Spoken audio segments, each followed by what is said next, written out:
भारत की बेटी निमिषा प्रिया को हो जाएगी सजाए मौत, कुछ भी नहीं कर पाएंगे ग्रैंड मुफ्ती और भारत सरकार। नमस्कार दोस्तों, मैं हूं आपके साथ जुनैद भाटी और आप देख रहे हैं द न्यूज फीवर।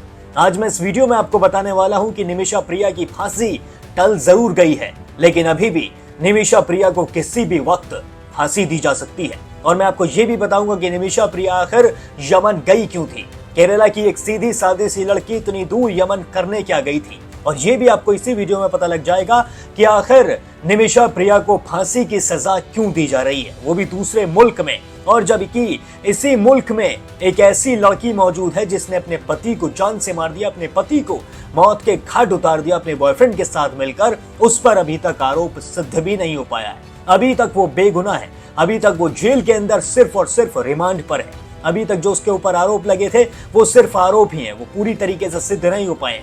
उस लड़की का नाम आप बखूबी जानते हैं, उसका नाम सोनम रघुवंशी है। तो वहीं दूसरी तरफ एक निमिषा प्रिया है जो अपनी एक एक सांस के लिए तरस रही है। उसे ये नहीं पता है कि कौन सी सांस उसकी आखिरी सांस हो सकती है। निमिषा प्रिया 2020 से लेकर अब 2025 तक तड़प तड़प कर जी रही है। जब से उसे सजाए मौत की सजा सुनाई गई है तभी से उसकी एक एक सांस उधारी पर चल रही है। उसे ये नहीं पता है कि कब उसकी जान ले ली जाए। और ये वक्त आ भी चुका था कि जब निमिषा प्रिया को फांसी की सजा दी जाने वाली थी, लेकिन ऐन मौके पर मुफ्ती यानी कि ग्रैंड मुफ्ती, भारत के ग्रैंड मुफ्ती ने यह फांसी टलवा दी। जी हाँ, भारत के ग्रैंड मुफ्ती अबू बकर साहब से जब इस बारे में बात की गई तो उन्होंने यमन के स्कॉलर से बात की, यमन के धर्मगुरुओं से उन्होंने बात की और उनसे बातचीत करके इस फांसी को टलवा दिया। लेकिन ये फांसी टली है, रद्द नहीं हुई है। अभी निमिषा प्रिया को कभी भी फांसी दी जा सकती है, क्योंकि वो यमन है साहब, वहां पर हूतियों की सरकार है। और आप बखूबी जानते हैं कि हूती कैसे होते हैं। अगर आप हूतियों के बारे में जानना चाहते हो तो मैं इसके लिए अगली वीडियो बना दूंगा कि हूती कैसे होते हैं, क्या होते हैं और वो क्या करते हैं। लेकिन अभी हम इस वीडियो में निमिषा प्रिया की ही बात जारी रखेंगे। निमिषा प्रिया को फांसी किसी भी वक्त दी जा सकती है। भारत सरकार पूरी कोशिश कर रही है कि कैसे भी करके निमिषा प्रिया की फांसी रोक दी जाए। इंडियन स्कॉलर यानी कि ग्रैंड मुफ्ती अबू बकर साहब ने भी पूरी कोशिश की। उन्होंने भी यमन के स्कॉलर से खूब बातचीत की। इन बातचीत के बाद यमन में उसकी फांसी को रद्द भी कर दिया गया, यानी कि कुछ पल के लिए उसे टाल भी दिया गया। लेकिन फांसी रुकी नहीं। और जब इस फांसी रुकने के बाद थोड़ी सी राहत आई, थोड़ी सी राहत की सांस निमिषा प्रिया के घर वालों ने ली, लेकिन उसके तुरंत बाद एक और ऐसी खबर आ गई जिससे उनकी सांस वहीं के वहीं अटक कर रह गई। जी हाँ, जिस आदमी को निमिषा प्रिया पर मारने का आरोप है उसका नाम तलाल अब्दू मेहंदी है। तलाल अब्दू मेहंदी के भाई का कहना है कि हम शरिया कानून चाहते हैं, हमें मौत के बदले मौत चाहिए, यानी कि हमें खून के बदले खून चाहिए। वहां पर एक कानून चलता है जिसे किसास कहते हैं। किसास एक ऐसा कानून होता है जब कोई इंसान किसी शख्स को जान से मार देता है तो फिर सजा के रूप में उसे भी जान से ही मारा जाए। किसास का कानून अल्लाह का कानून होता है, ये कहना है तलाल अब्दू मेहंदी के भाई का और फैमिली का। तलाल अब्दू मेहंदी के फैमिली का कहना है कि हमें किसास चाहिए, हमें मौत के बदले मौत चाहिए। निमिषा प्रिया ने हमारे बेटे को यानी कि हमारे भाई को जान से मारा है और इसीलिए हम निमिषा प्रिया की फांसी की सजा ही चाहते हैं। जबकि दूसरी तरफ ब्लड मनी की भी बात हुई थी। निमिषा प्रिया के घर वालों ने ब्लड मनी देने की भी बात अब्दू मेहंदी के परिवार से कही थी, लेकिन शुरुआत में अब्दू मेहंदी के परिवार ने इस ऑफर को पूरी तरीके से टाल दिया था। दोस्तों, वहां पर दो चीजें चलती हैं, एक तो किसास और दूसरा ब्लड मनी। यानी कि अगर उस आरोपी को, जिसके ऊपर आरोप है, जो दोषी है, जिसने जान ली है, उसे फांसी की सजा दी जाए, नहीं तो जो पीड़ित है उसका परिवार दोषी को माफ कर सकता है और उसके बदले ब्लड मनी ले सकता है।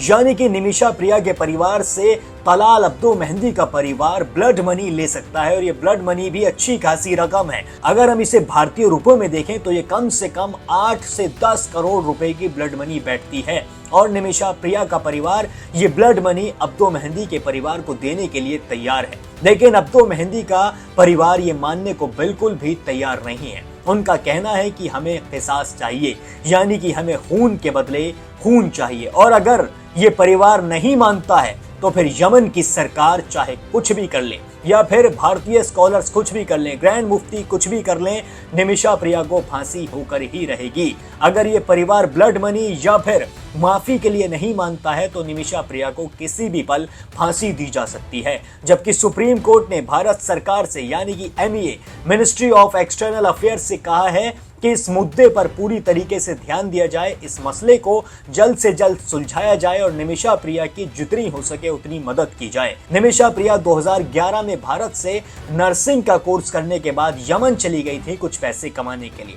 साउथ से बहुत सारे लोग मिडल ईस्ट के देशों में जाते हैं नौकरी करने के लिए, ऐसे ही निमिषा प्रिया भी वहां पर गई थी। निमिषा प्रिया ने वहां जाके कई साल तक एक नर्सिंग हॉस्पिटल में नर्स की नौकरी भी की, जिसके बाद उन्होंने यहाँ पर केरला में आके एक शख्स से शादी की जिसका नाम टॉमी है। टॉमी थॉमस से शादी करने के बाद निमिषा दोबारा से यमन चली गई और फिर ये कई साल तक यमन में रहे। लेकिन जब निमिषा प्रिया का काम अच्छा नहीं चल रहा था और टॉमी का भी यमन में काम अच्छा नहीं चल रहा था, तो टॉमी थॉमस अपनी एक बेटी को लेकर वापस केरला आ गए और निमिषा प्रिया वहीं रह गई। निमिषा प्रिया ने वहां पर एक क्लिनिक खोलने का फैसला किया।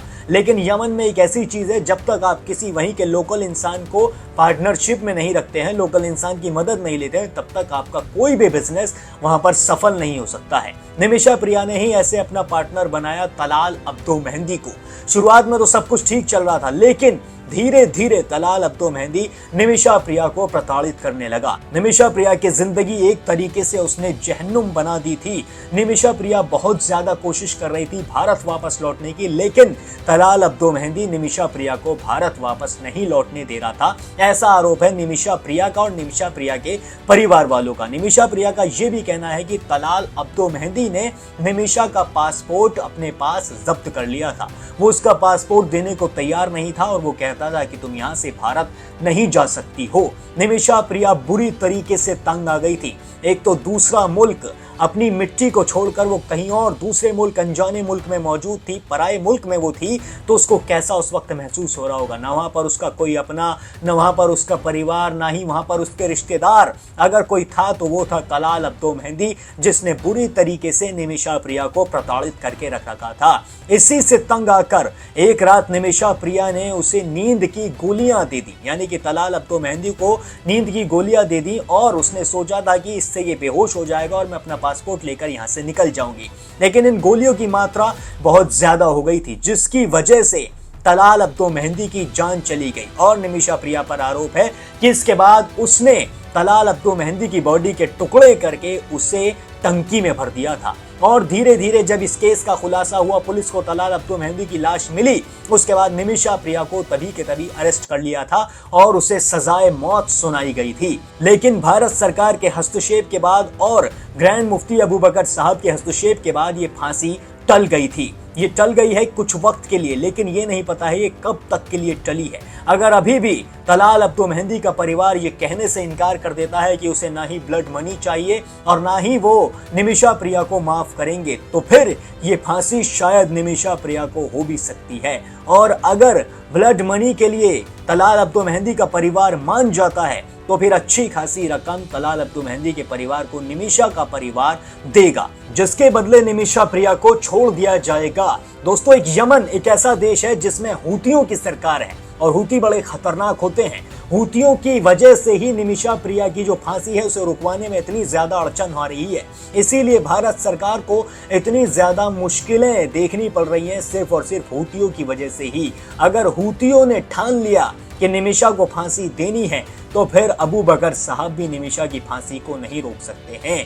एक वहां पर हमारी लड़की है जिसे फांसी की सजा दी जा रही है, जो अपनी सांसों को बड़ी मुश्किलों से गिन रही है, जिसे ये नहीं पता है कि उसकी सांस कौन सी आखिरी हो सकती है। तो एक लड़की इधर भी है जिसका नाम सोनम रघुवंशी है, जिसने अपने पति को हनीमून के बहाने शिलोंग ले जाकर मौत के घाट उतार दिया। उसके ऊपर अभी तक आरोप सिद्ध भी नहीं हुए हैं और उसके सह आरोपियों को यानी कि लोकेंद्र सिंह तोमर, बलबीर और शिलोम जेम्स को जमानत भी मिल गई है। इस केस में छोड़ने छुड़ाने का सिलसिला शुरू भी हो गया है, लोग बचकर निकलने भी लगे हैं और सोनम रघुवंशी की भी जमानत और उसके प्रेमी राज कुशवाहा की भी कभी भी जमानत हो सकती है, ये भी सुनने में आ रहा है, ऐसी भी रिपोर्ट्स आ रही हैं। और गोविंद और देवी सिंह सोनम से मिलने के लिए जेल भी जा रहे हैं। इतनी आसानी से यहाँ पर इतने बड़े मुजरिम छूट रहे हैं, तो वहीं दूसरी तरफ एक निमिषा प्रिया है जिसने अपनी जिंदगी यमन में दांव पर लगा रखी थी। अब वो जेल की सलाखों के पीछे है और उसे किसी भी वक्त सजाए मौत दी जा सकती है। निमिषा प्रिया को कैसे भी करके बचाना होगा। अगर आप चाहते हैं कि निमिषा प्रिया जल्द से जल्द वापस लौटे, जल्द से जल्द वो अपनी मिट्टी पर वापस आए, अपने घर परिवार में दोबारा से हंसे खेले, तो फिर कमेंट सेक्शन में जस्टिस फॉर निमिषा प्रिया जरूर लिख दें। और अगर आप चाहते हैं कि सोनम रघुवंशी को उसकी गलती के लिए सजा होनी चाहिए और सोनम का नार्को टेस्ट होना ही चाहिए, तो कमेंट में narco test for Sonam Raghuvanshi and justice for Raja Raghuvanshi भी जरूर लिखें। बाकी देश और दुनिया की सभी बड़ी खबरों के लिए अभी सब्सक्राइब कर लें द न्यूज़ फीवर।